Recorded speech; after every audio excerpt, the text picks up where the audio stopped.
కానీ ఉత్సవాలన్నీ వెంకటేశ్వర స్వామి వారికే ఉంటాయి. ఎందుకని అంటే ఒక్కటే కారణం, ధ్వజస్తంభం ఎవరికి లేదో వారికి ఉత్సవం చేయరు. ధ్వజస్తంభం ఎవరికి ఉంటుందో వారికి మాత్రమే ఉత్సవం చెయ్యాలి.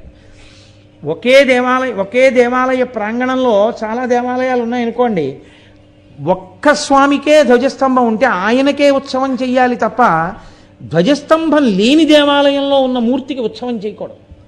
కాబట్టి అంటే శాశ్వతోత్సవం కింద చేయడానికి ఏముండదు, ఏదో వాయుప్రతిష్ఠ చేసి చేయడానికి ఉంటుంది తప్ప. అందుకే ఆదివరాహస్వామికి ఉత్సవాలు ఉండవు. ఆదివరాహస్వామికి ఉత్సవం లేకపోవడానికి కారణం ఏంటంటే ఉత్సవాలన్నీ వెంకటేశ్వర స్వామి వారి వరం చేత నైవేద్యం మాత్రం ప్రథమ నైవేద్యం ప్రథమ దర్శనం ఆదివరాహస్వామిది. ప్రథమ దర్శనం ఆదివరాహస్వామిని చెయ్యండి అని చెప్పడంలో మీకు వెంకటేశ్వర స్వామి వారు ఒక గొప్ప అనుగ్రహాన్ని ఇచ్చారు. భూ అనండి లక్ష్మీదేవనండి, ఆదివరాహస్వామి పుట్టలో